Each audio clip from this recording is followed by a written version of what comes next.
موسم اعلانات كاس الامم الافريقيه. العادي والطبيعي ان قبل كاس الامم الافريقيه بنلاقي شويه اعلانات جميله وحماسيه وتخلي الجمهور يتحمس للتشجيع والكلام ده كله.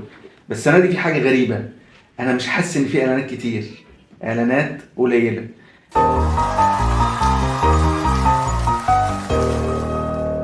اهلا بيكم في اول حلقه من كام من 10.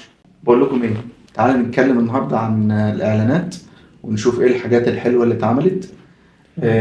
هقول لكم مفاجاه، مش عارف انتوا عارفينها ولا لا، ان في 6 اعلانات لكاس الامم الافريقيه. حد حس بحاجه؟ 6 لا، ممكن عين واحد بس يعني هم جمع تحسهم معايا. كلهم شبه بعضهم، فلما بيجي في الاعلانات في التلفزيون تحسهم واحد. بتحسهم واحد. آه. على فكره دي مشكله تسويقيه كبيره طبعا، يعني يكون ان انت الناس مش مميزه الاعلان ده بتاع ايه ولا بيتكلم في ايه، فده حوار. احنا بنيجي في الاخر وكمان بيجي الاعلانات كلها تبقى صغيره جدا. انا عايز اقول لك ان في اعلان لو ما كانش اتعمل كنا ممكن احنا ما نعملش الحلقه، يعني اللي هو هنتكلم عليه في الاخر.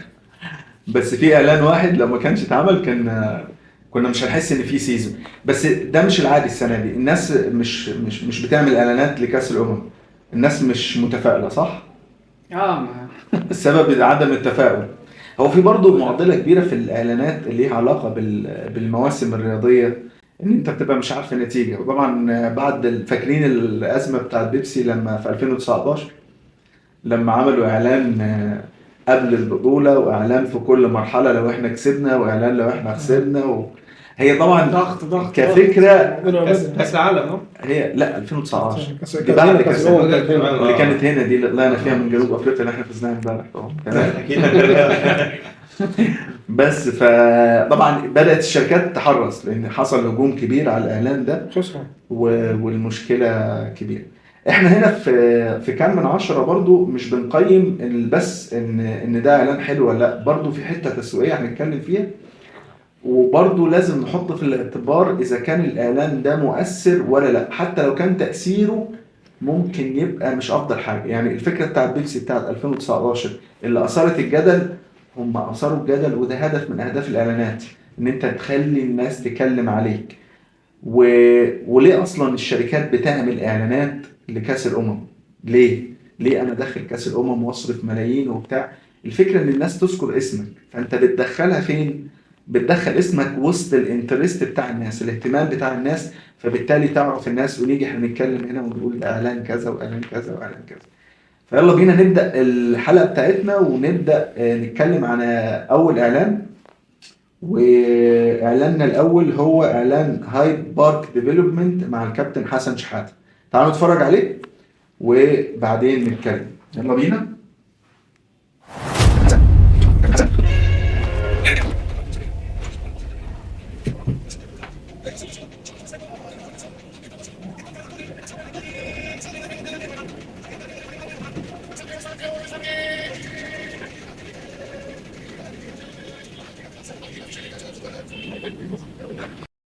طبعا احنا دايما بنتكلم عن النسخه الكامله من الاعلان، لان الاعلان بيبقى فيه نسخه اساسيه كامله وبعد كده بيتم التقطيع منه ويبقى على حسب الحجز اللي بقى قبل الماتش او كده، فالناس غالبا ما بيبقاش عندها وقت ان هي تشوف كل الاعلان. بس احنا هنا بنتكلم عن الاعلان كامل. شفتوا الاعلان كويس؟ ايه اكتر حاجه عجبتكم في الاعلان؟ احنا بنتكلم عن الكوره، فهو الشعب المصري كله بيحب الكوره، من صغير لجد مهما كانت العمر، فالناس كلها تحب الكوره حرفيا. ده منطبق على كل الاعلانات بتاعتنا. يعني حتى الناس يعني ممكن الاعلان بتاع هايد بارك ده ايه اكتر حاجه لفتت انتباهك؟ او يعني انت لو شفت الاعلان ده هتهتم ان انت تبص عليه ولا مش هتهتم تبص عليه ولا؟ اعلان جميل بصراحه والله، يعني بما يرضي الله. بس حرفيا والله يعني حتى يعني هو يعني الجميل في التصميم او الجميل في الاعلان نفسه انه جاب الشخصيات القديمه زي كابتن حسن شحاته. حسن شحاته اعتمد اعتماد كلي على انجازات حسن شحاته كده. وبيفكر الناس بحسن شحاته، حسن شحاته وبطولات حسن شحاته. انا حاسس في احساس كده في كل الاعلانات اللي هنشوفها ان هم الهدف من الاعلانات ان هم يرجعوا الجمهور للمتابعه، او في احساس كده او كومون سنس موجود ان الناس مش متابعه. هو الناس هتتابع كده كده، بس هو جين زي ما فاقد اسلام يقول لنا ايه اخبار جين زي؟ فعلا الناس مش بتتابع الكوره دلوقتي وعلى حسب يعني هو اغلب الشغل او اغلب الناس دلوقتي تابع اللقطات على الاهداف في الاخر الماتش. يعني انا اشوف الملخص الماتش وخلاص. يعني انا دماغي مش في الكوره حاليا. اغلب الجيل ده يعني. الجيل دماغه مش في الكوره. بس واحد برضه سلام لكن حاليا دلوقتي متشتت يعني. كميه المشتتات فظيعه. انا ليه اسمع ماتش الوقت ده كله، وانا ممكن اسمع مثلا الاهداف في الاخر او اسمع ملخص الماتش مثلا. ده مثلا برين روت. على فكره الموضوع ده حاجه خطيره جدا لصناعه كره القدم، لو عندنا صناعه يعني اللي بيفكر في الطريقه دي. الموضوع ده فعلا، فهم بيحاولوا يجيبوا الشباب وجين زي بشكل او باخر. طبعا هم مش عارفين انتوا حسن شحاته ولا بيستهدفونا احنا كمان. احنا الميلينيالز. افضل حد افضل ايقونه كاس الامم هو حسن شحاته. هو اللي بيفكرنا هو الوحيد. فهو انت تشوفه بس كده بتحس بالانتصار وبالشغف اللي هو يعني شخصيه حسن شحاته. هو كان في الماتش نفسه كان انفعالاته يعني حتى الشخصيه فانت بتتفاعل مع حسن شحاته نفسه.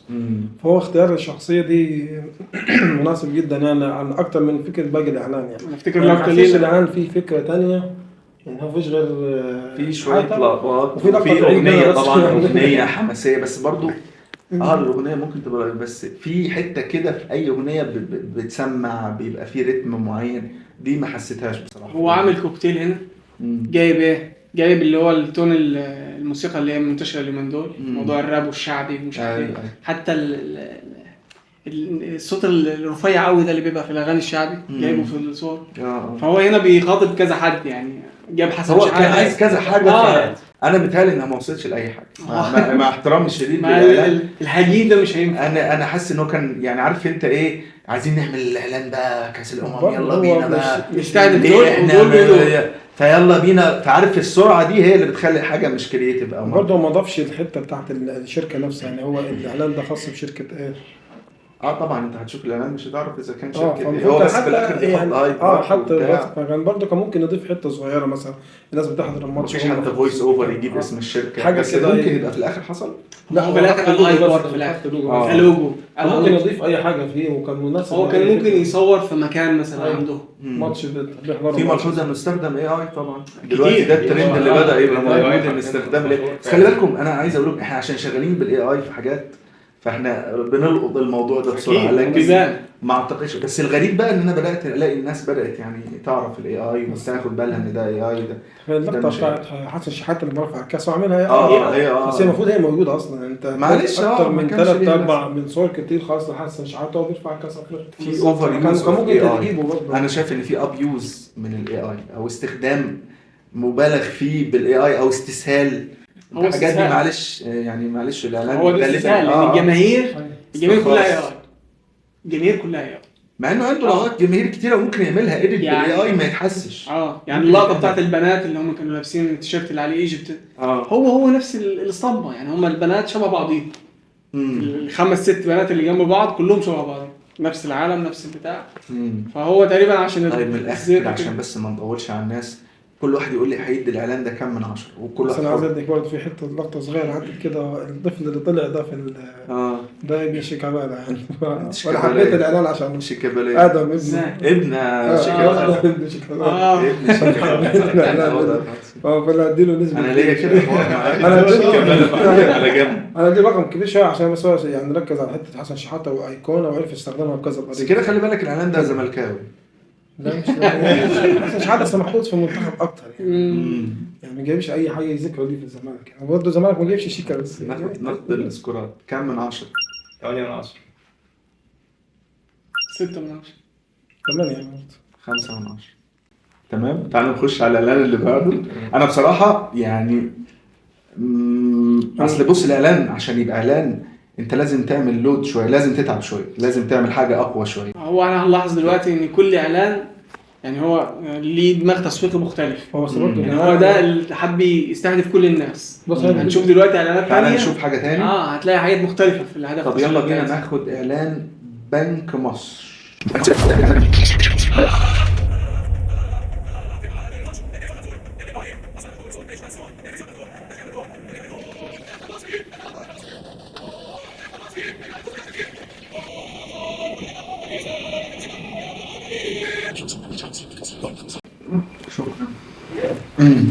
هنا هنا عملوا الحته بتاعت اللي احنا كنا بنتكلم عليها بتاعت ان هايد بارك ما اتذكرش هنا جاب البنك في النص كذا مره. ايوه يعني ظهر الاعلام وظهر مش عارف ايه. لو يعني كمان هو ما نسيش نفسه في لا هم حريفه البنك يعني. برضه. بص انا دايما بنك مصر بيعملوا اعلانات حريفه، بس الاكسبكتيشن بتاعتي في اعلانات بنك مصر بتبقى اعلى بكتير من اللي انا شفته في الاعلان ده.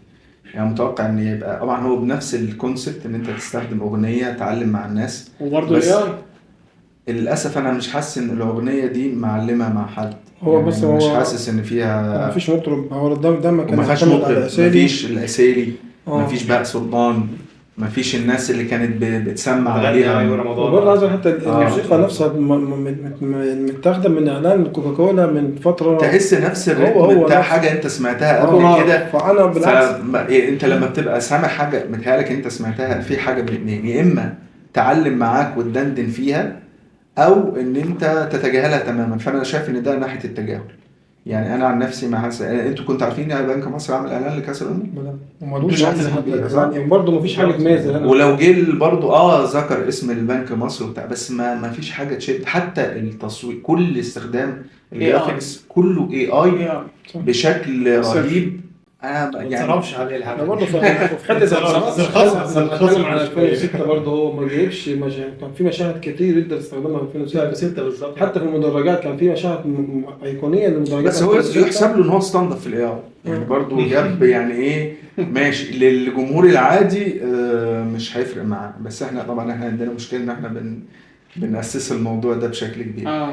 لكن تدوا كام بقى؟ مش هطول فيه كتير اكتر من كده بصراحه. بالظبط. هو يعني لو انا كنت متوقع احسن من كده. 5 من 10. 5 نزلت 5. 4 4 من 10. انا هديها 4 من 10 عشان بنك مصر. يعني بنك مصر المفروض يعمل حاجه. المفروض اصلا يقسم يعني شوية. بنك مصر وزين يجيب حتى لو بنك مصر بنستنى الاعلان فنان. كل مناسبه لا تيجي او موضوع استخدام استخدم اي طبعا، بس ما تحسسنيش ان انت بنستخدم اي. ماليش فيه. الاعلان كله بقى. معلش عامل ميكس حتى شويه كده وشويه كده. تحسوا عاملين اداء واجب. يعني احنا عاودين عملنا اعلان في كاس الامم معاكم. بالظبط. انا خدت ضميري. بالظبط. فده بصراحه ياخد 4. هو اقل من بالنسبه لي اقل من الاولاني شويه كمان. ما حسيتش ان في تعب. طيب تعالوا بقى نخش في الاعلان الثالث. اعلان بيبسي ومحمد صلاح.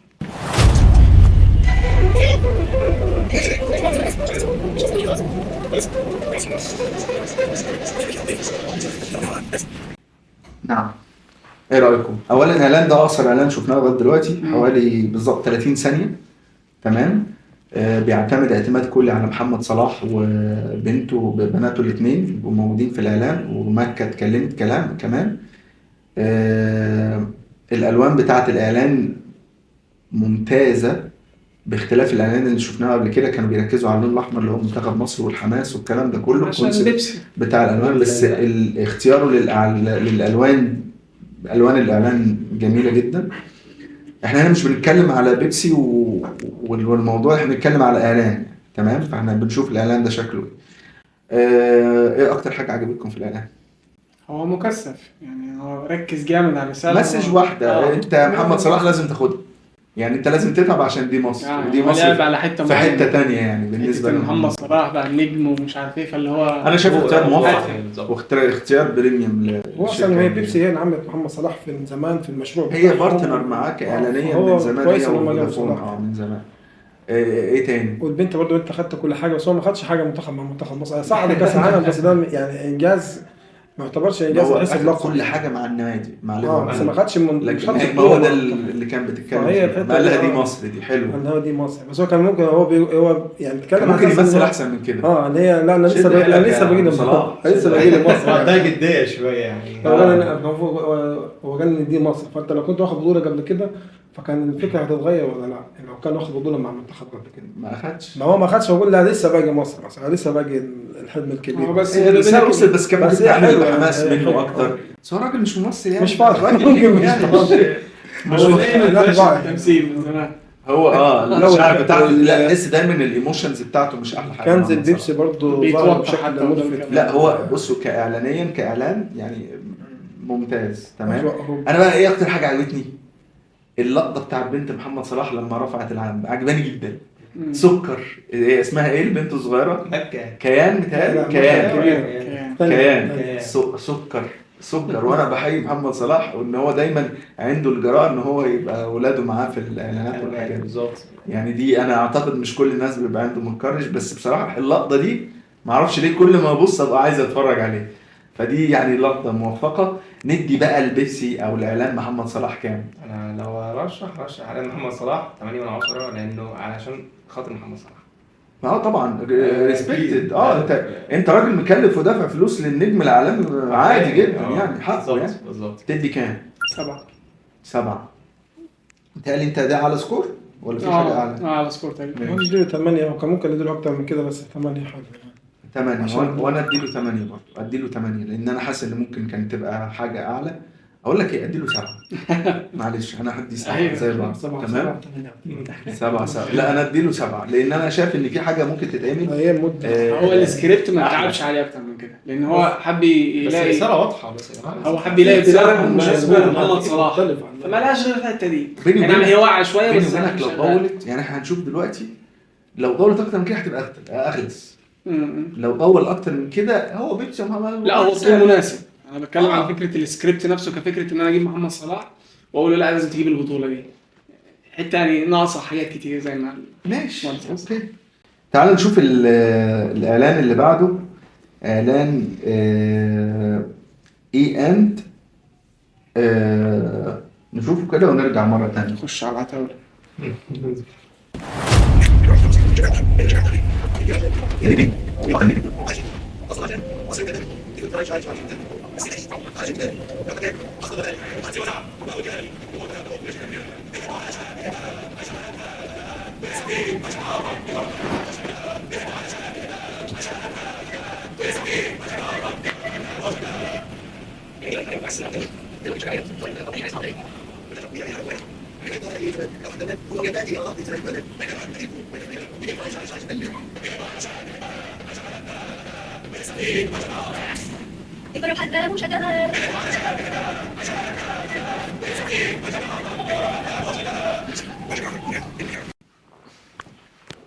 نعم. رساله مختلفه خالص. هنا جاب الجماهير بقى. بيتكلم باسم مسك في الجماهير. حتى هو لما جاب الانفلونسرز اللي موجودين في الفيديو، جاب اللي هم الجماهير اللي هم اللي من ناحيه الجماهير، مذيعين الجماهير زي مذيع الشارع وكده. هو جاب مين الناس المشهورين اللي في الاعلان؟ سري، مروان سري، مذيع الشارع، وشيما صابر تقريبا. فهو جاب حد من الجماهير بس، يعني ايه اللي هو مش انا اول اعلان او تاني اعلان ما استخدمش الاي اي خالص. لا اعتقد زيرو اعتقد زيرو. كل المشاهد طبيعيه. هو يعني ما حسيتش يعني ماشي كويس. بس فهو هنا استهدف الجماهير بقى عشان هم اللي هيشجعوا ويعملوا. هو بيتكلم بصوت الجماهير. رساله قويه شويه هنا، اقوى من اللي فاتوا كلهم تقريبا من وجهه نظري. يعني هو بالنسبه لي الاعلان ما كانش مفهوم، يعني لغايه ما شفت هو اولا طويل جدا انا لما شفت برضه اند من تحت عرفت ان ده خاص. ويلا نط كله بينط لا فعلا يعني ايه عارف كده لما انت مش عارف تعمل حاجه في فرح مثلا وعايز ترقص بس يلا نط كده وخلصنا، فاهم؟ هو ده ولا حاجه تفاعليه. الموسيقى برضه موسيقى حماسيه شويه. هو نوع هنا، جاب حتى الجماهير بتتكلم كلام عادي لتعزيز الفكره يعني. بس هو في نقطتين يعني برضو. في شاب اللي كان بيتفرج على القهوة فبيتكلم ان احنا بنشجع من زمان. كان عاوز ان احنا نجيب المشهد ده راجل كبير في السن. الراجل ده مثلا اللي بيتكلم ده عنده 30 40 يعني مش بتاع زمان زي الراجل اللي ظهر في اول الفيديو او الاعلان سوري اللي هو عنده 80 سنه مثلا. هو ده اللي بيشجع من زمان. هتجيب لي حد شاب مش هو ده، مش هاخد منه الزمان. هو انا زي المبدا اللي احنا كنا بنتكلم فيه من الاول. عندهم احساس ان الجمهور بطل يشجع، فهدف من الاهداف بتاع الاعلانات ان انت تلم الجمهور وتخليهم يرجعوا يصطفوا. ركز عليه خالص. هو ده الاحساس اللي انا خليكم ورا المنتخب يعني، او اسامبشن كده. هي الناس على فكره مجرد ما المنتخب يلعب كوره الناس هتشجعه والله. في برضه اللقطه بتاعت تيشيرت محمد عبد الوهاب برضه، كابتن محمد عبد الوهاب. مش بالي منها بصراحه. الطفل هو بيتشاد رقم 3 تقريبا ونفس التيشيرت بتاعه. ما خدتش بالي منها. دي لقطه حلوه. دقيق لحظات مش كماله محمد عبد الوهاب. لا ده انا هسمع الفيديو تاني عشان اشوفها. فدي بس لا ما هي بالظبط دي كلها. للتقييم، تقييمك للاعلان ده عشان الكابتن محمد رياض بصراحه يعني هذا كان محبوب مش والله. لا وكمان تاني مره يعني الاعلان بصراحه حلو، انا عجبني يعني دافعي كده انت نيتك طيب والله. الحمد لله اكيد. 8.5. بجد؟ عايز اديه 9 بس بجد؟ يعني عجباني فكره الجمهور. انا بعدت قوي على حته لا يعني هو الاعلانات اللي فاتوا كانوا فيها جمهور بس ما ركزش التركيز الجامد. الاي اي ضيع حته الجمهور. لكن لما الجمهور كان طبيعي كده شبهنا يعني مش اللي هو فيك يعني، فكان الموضوع تاثيره يعني قوي شويه. طب هو احسن ولا محمد صلاح؟ لا ده احسن. ده احسن؟ ده احسن. حتى انا لما كنا بنسمع ماتش الاهلي اللي كان من يومين ده، كان الفواصل كلها مش فاكر منه غير ده، يعني كانوا بيجيبوهم كلهم. بس انا مش فاكر غير ده. يعني كنا اصلا ما كناش عارفين ده فودافون ولا اتصالات. هو بغض النظر انا بس هو اللي انا فاكره من ضمن الاعلانات كلها. كل واحد يحفظ السكورات بتاعته عشان بس. انت طيب يا باشا. نديله 4 بصراحه. ماشي. مش ضد شفت محمد وهاب؟ يا شفت ده كانش لا والله حتى اعلان حسن شحاته برضه مختلف عن ده تماما. اختلاف لا يفسد للود قضيه. ده في اكتر من سلبيات كده، سلبياته اكتر يعني. بص هو انا بحترم المجهود والفلوس اللي بتتصرف. انت جبت 3 انفلونسر برضه اضافيين، واي نعم ما دفعلهمش كتير يعني. صورت في الشارع وما لجأتش للاي اي، تمام. فانا اديله 6. مش اكتر من كده. برضو انا بالنسبه لي مش حاسس ان ده الاعلان اللي بيعلم. الاعلان لازم يعلم يا جماعه، دي وجهه نظري. احنا لغايه دلوقتي اتكلمنا على 4 اعلانات ماشي. اخر واحد فيهم بتاع اي اند. انت يا عبد الرحمن كنت بتقول لي في الفاصل ان اي اند عملت حاجه مش طبيعيه. اولا تغيير الهويه بتاع اتصالات وبقيت اسم تاني اي اند. انا مش فاهم يعني ايه اي اند، والالوان اللي بقيت فودافون. بالظبط.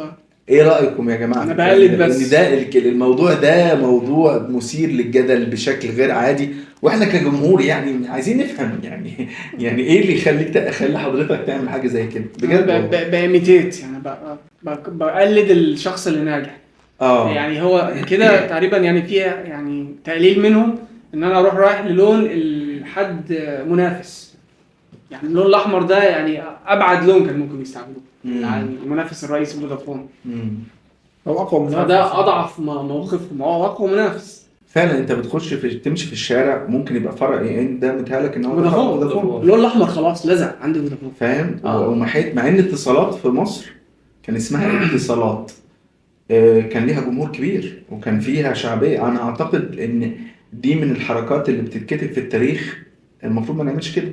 دي الاخطاء التسويقيه اللي انت الهويه والايدنتيتي بتاعتك انت تروح للمين كومبيتيتور للماركت ليدر وتروح تعملها تقول له انت صح. لا وتبقى زيه انا ابقى تحتيه. يعني ايه ده يعني؟ طب وحتى تغيير الاسم، انت اتصالات معروف، فهو قال لك عشان ما يبقاش فيه لخبطه بينك وبين ويد فانا بقى اي اند مور. يعني هو تقريبا ده تخمين يعني ان هو قصده اي اند مور. انت عارف عشان هو يظبط الموضوع ده او يحاول يعالجه هيقعد يصرف عمره كله اعلانات وحاجات تثير الجدل.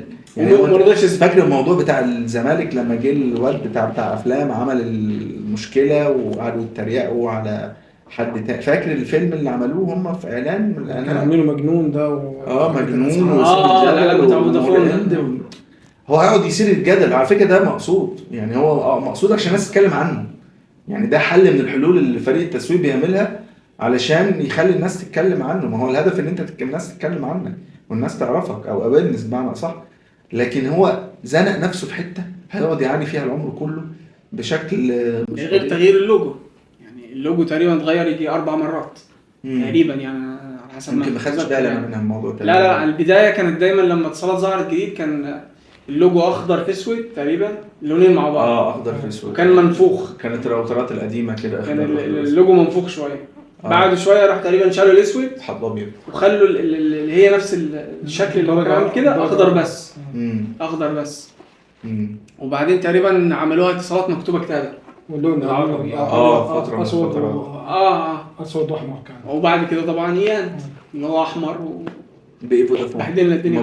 مبروك انتوا كده تمام. برافو عليك. طيب تعالى نروح بقى للكبير بقى، نروح لفودافون.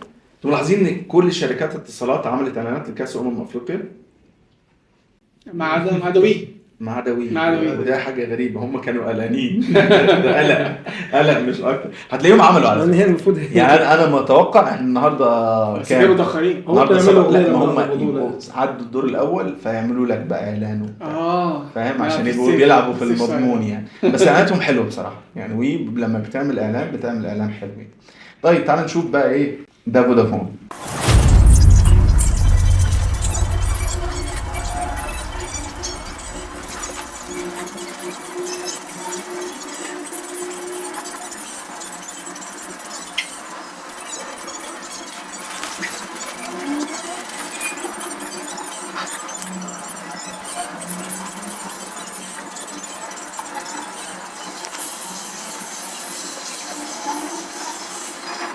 قولوا لي يا شباب ايه رايكم؟ ايه اللي مستخبي في الفيديو المره دي؟ ايه مستخبي فين مستخبين في الاخر ولا في الاول؟ ايه بس قالوا لي اللي مستخبي في الفيديو وفي المره دي. بص حسن يقول لك. هم مدخلين اللون الاسود لون تاني مع الاحمر. يعني في كل الاعلانات اللي قبل كده ده كان مستخدمين الابيض او الالوان العاديه او مش شرط يركز في لون تاني، بس الاعلان ده حاطط فيه اسود عشان ما زمان. تجانس مع علم منتخب مصر مثلا ممكن برضه عشان ايه انت برضه الحوار بتاع الزمالك. بيبعد عنه ممكن عن هو شوية. لا هو باخد مش محتاج يبعد عنه. انا ما اعتقدش ان بس فودافون هو محتاج يعمل كده. وممكن الاسود برضه زي ما بيقولوا علم مصر، بس هو اول مره دخل الاسود ملحوظ يعني حتى في الباك جراوند ولا محمد صلاح بيحاول يميز نفسه عن ده. في النيل مثلا الالوان الاحمر والاسود. لعيبه الكوره المفروض تلبس احمر منتخب مصر كلهم لابسين اسود تمام، فحط الاسود ممكن باعتبار النقطه دي ممكن بس والنقطه الثانيه خليها في الاخر. خلينا مفاجاه. ايوه ممكن حد يقولها. قول يا عبد ايه رايك؟ هنا طبعا عمل كوكتيل. هنا بقى حب يضرب كل العصافير بكل الطوب زي ما بيقول. جاب الجماهير واللعيبه. اكسلنت. يعني ما استخدمش اي بالشكل اللي انت تحس بيه خالص. هو ممكن حاجات بسيطه احنا ما حسيناش بيها يعني. فده فهو عمل جاب الاثنين بقى عشان ما يزعلش حد. لا اللعيبه وانا بحترم جدا الشركه الكبيره اللي تصرف وتكلف. معلش يعني انت جايب منتخب مصر محمد صلاح بالشيء الفلاني، جايب حمدي فتحي، ابراهيم عادل، مصطفى محمد، مين تاني؟ في حد تاني في المنتخب؟ حمدي فتحي. ما قلت حمدي فتحي ابراهيم عادل فجايب اللعيبه. العسيلي عامل اغنيه وتعبان وصارفين اي نعم هي مش احلى اغاني العسيلي اللي بيعملها، مش اقوى اغنيه. كويس كونسبت برضو انه بيربط اللعيبه بالجمهور. هو ده الصح يعني. انت عندك مشكله ان الناس مش متابعه، اربط اللعيبه بالجمهور. مش تقول للجمهور تعالى شجع واحنا طول عمرنا بنشجع لا، الكونسبت ان انت خلي الجمهور ينجذب للعيبه. برضه هو هنا مسك العصايه من النص في حته ايه، حته اللي هو القلق والخوف ومش عارف ايه. اللي هو فكره التوتر والهزيمه، ممكن نتغلب نطلع. فهو تحس ان هو بيستعطف الجماهير بدري يعني ايه اللي هو احنا على الحلوه والمره يعني. ايوه اللي هو وده ذكاء بصراحه. اللي هو انا بأهبك لاي حاجه جايه. يعني انا حتى مثلا انا دايما متخيل ببقى سيناريو غريب جدا. الماتش بيخلص وانت طالع من بطوله مثلا وخسران، وروح يجي لك الاعلان بتاع الشركه بعديه، والاعلان بيقول احنا هنفوز واحنا هنكسر وانت تبقى عايز يا عم روح يا عم عايز تلعب كل اللي بيحصل. انت بتحسوا باللقطه دي. فده طبعا ده احترافيه شديده جدا. انا بحترم الاحترافيه بتاعت الاعلان ده. لو اتسمع بعد مثلا حاجه زي كده ماشي عادي. الناس مش هتاخد موقف هستعطف مع اللعيبه ضد اللعيبه او ضد الشركه او ضد. انت ما قلتش لا. بس والله في سر في الاعلان زي ما قال الباشمهندس حسن انه هو قال فينا يقتل فينا وباقي الاغنيه بقى غناها. يعني هو ركز برضو ان يعني مهما تلفوا مش لاقي غير فودافون. ركز على الجمله دي. هو طبعا يعني هو ركز بصراحه يعني لفه دي هي عميقه شويه. لا يعني حتى ركزت في الاغنيه. احنا في الاول احنا نعتبر جماهير فاحنا بنتفرج. فكل حد وصل لحاجه زي كده ده شيء حلو. انت لو عدت الاغنيه بس هي عارف هي غامضه شويه يعني. اعتقد عميقه. لا انت لو ركزت في الاغنيه ركزت في الاعلان اكتر فهتركز في النقطه دي. حتى يعني حلو. هو برضه ركز على الجانبين الماتش والجمهور والمنتخب، وبعدين ركز نفس الاغنيه بالظبط كلها. يعني لفينا مش هتلاقي غيرك معانا والكلام ده كله. ممكن حوار برضو الطياره والسفر والموبايلات والبتاع حاجه بتخدم على فودافون نفسه. المسج يعني سوبر واضحه. لا بص، سوبر انا كوندنس. بحترم جدا الاعلان اللي متعوب عليه في التجهيز. هم واضح ان هم عاملينه تعبوا من جدا عليه فتره، بصراحه. يعني مش كروته، مش اي اي وقلب، مش اي اي وقلب سكريبت مش سكريبت لا واضح ان في خدت بالكم من الفكره بتاعت الليب سليبنج دي بتاعت اللعيبه اللي هي بتغني الاغنيه دي؟ هل دي انتوا عجبتكم ولا ايه رايك؟ قصة حلوة برضه. تفاعليه. ما غناش بصوته برضه، هو غنى حلو. لا هي كويسه، هي شغلت اللعيبه في المشهد اللي اتصور. لان هو اللاعب لو ما عملش حاجه زي كده كان هيعمل ايه؟ كان هيبص لنا بس كده، اللي هو بص لك في او الكاميرا. هيتسرع. برضو في نقطه سلبيه في الاعلان ده ان هو طويل، 2.5 دقيقة كتير، بس عشان هو كونسبت اغنيه فعشان كده. بس برضو 2.5 كتير في اعلان برضو كتير مهما كان. بس ما حسناش حتى بالمدة ان هي طويلة برضه، هم برضه يعني انت صاحبين. طالما اللعيبه قدامك، انت يا باشا بتحب الكوره وبتحب اللعيبه، فتقعد تتفرج مين جاي ومين رايح فده برضو يحسب الاعلان. طيب نديله كام؟ برضه في نقطة صغيرة قبل التقييم. قول يا بيه. لا هي مش ملحوظة، انا كان هو استخدامهم للعسالي كان شايفه مش نقطة إيجابية جوه برضه. إن العسالي مرتبط ببنك مصر أكتر، يعني تسمع العسالي بنك مصر. هم كان معاهم عمرو دياب، كان فرصة إن هو يجيب عمرو دياب في إن هو يرجع بقى ما فودافون عمرو دياب ماشي، حتى لو مصريف كان ممكن يجيب حد تاني غير العسالي. هو العسالي مميز في الإعلام، بس العسالي مرتبط أكتر ببنك مصر. يعني أنت بقى بتسمع برضه بنك مصر هو اعلان بنك مصر. هو سحب منهم بقى، هو سحب منهم بصراحة. سحب منهم. بس انت اساسا مرتبط خالص ببنك مصر دايما، يعني حتى بنك مصر عملوا اكتر من اعلان. بس لما تتصل على بنك مصر الكول تون بتاعهم اللي هو الاعلان الاساسي. فالاساسي ايقونه لحد دلوقتي في بنك مصر يعني. فبدي بس النقطه كان ممكن نرجع عمرو دياب تاني بيه بعد ما راح مثلا. طيب عمرو دياب حتى ما دخلش في بيبسي، بس هو عمرو دياب يعني لا مش عمرو بالتحديد، يعني كان ممكن يجيب عمرو او يجيب حد زيه كده. حد غيره يعني. حد غير الاساسي. اوكي 8 8 ونص. ونص 8. 8. انا 8 من 10. 8 10 لسبب. انا بكل الامكانيات اللي انت استخدمتها دي كنت ممكن تعمل حاجه احلى. ده السبب اللي ما خلانيش اديله درجه اعلى من كده. بس انت معاك محمد صلاح، معاك لعيبه المنتخب، ومعاك العسالي، وانت اوريدي صارف، فكان ممكن تعمل فكره اجنن من كده، او تعمل حاجه تثير الجدل اكتر من كده. فعشان كده انا ما اديتوش اكتر من كده. طيب يلا بينا في اخر اعلان لكأس الامم الافريقيه معانا النهارده، وهو اعلان موبينيل. لا مش موبينيل، سوري. هو اعلان اورنج مع نجوم كأس الامم الافريقيه السابقين. يلا بينا الاكس. نبدأ بالاعلان ونشوف ايه اللي هيحصل.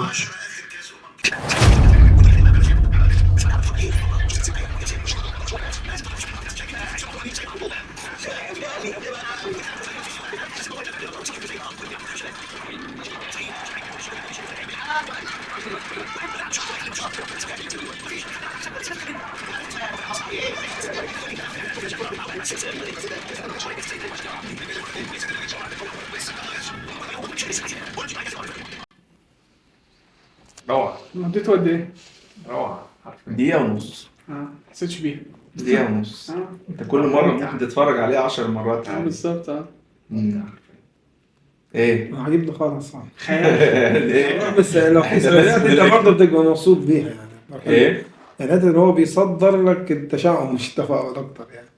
اللي احنا التمنى ما جاتش ومش هتيجي يعني. اخر الاعلان هو ختم. هو في أنا أطلع كذا الشعر كونسبت يعني. اولا الاعلان تقديره متجهز بطريقه جامد كبيره وفكره كرييتيف. هو يمكن السر في الاعلان ده الكرياتيفيتي، ده اللي ما شفناهوش في باقي الاعلانات. ده كرييتيف، في فكره وفي كونسبت وحتى مش بس ان هو بيجيب لعيبه وخلاص، لا بيجيب لعيبه وكل لعيب عنده قصه مختلفه وحصلت فعلا، والكومن سنس والناس اتكلمت عنها. وسيد معوض راحت شاكر مع بركات وتصالحوا تاني.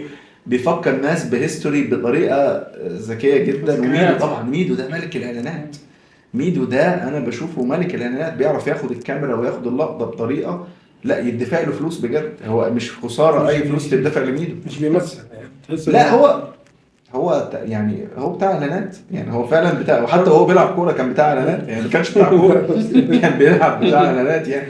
بركات طبعا خفه الدم بتاعته يعني. وبرده فكره ان انا بفكركم بالبطولات، وده الجيال اللي خدت كاس الامم فجابهم تاني. والالوان يا جماعه في الاعلان كله بترمي على اللون البرتقاني بتاع اورنج. وبعد كده نسينا اهم حاجه، مجدي عبد الغني. الصوت بتاع رهيب. صوت مجدي عبد الغني صوت. اللي هو يعني ايه، هو انت عارف صوت مجدي عبد الغني ده تحسه مرتبط بالكوره عندك. يعني لما بيجي يتكلم مجدي عبد الغني انت كده تحس ان الموضوع مودرن سبورت بقى لا وصوته نفسه فيه سنس اوف هيومر يعني فيه ايوه هو دايما بيهزر برضه في دي هو دايما اكتر من بيهزر. مواقف كتير حصلت فمرتبط بالجماهير خالص. يعني لازم تضحك كده لما تسمع مجدي عبد الغني. ايوه شخصيته الكواليس اللي حصلت قبل كده معاه. طب ايه اللي كان ممكن يتعمل في الاعلان احمد؟ لا انا مش شايف الصراحه ممكن حاجه تتعدل عليه، مش شايف. نقول لهم برافو، نقول لهم برافو. برافو خالص برافو يعني ملل زيرو طبعا، زيرو ملل. مفيش الاتنشن من اول لقطه لغايه اخر لقطه، الشوتات كلها كل شوت سريعة. انت ملاحظ ان هم بينزلوا شوتات في الاعلانات، دب. بينزل شوتات. وبرضه من اسباب نجاح الاعلان ان انت تقدر تقطع منه وتنزل بالظبط. بين اللقطات لو انت بالظبط. عندك وقت ضيق في المساحه الاعلانيه اللي في التلفزيون، فده طبعا دي حاجه تحسب لهم يعني. برافو اورنج عملوا احلى اعلان في كاس الامم الافريقيه. تدي لهم كام يا اسلام؟ 10 ما شاء الله يعني. 10 تحفه. 10 عبد 10 9.5. انا ادي 9 لسبب اكيد في حاجه احسن كمان عادي جدا يعني، ما ينفعش انا مش هدي 10 بس برافو عليهم. وبكده يبقى وصلنا لاخر حلقه من اول حلقات كام من 10. نشوفكم بخير، السلام عليكم.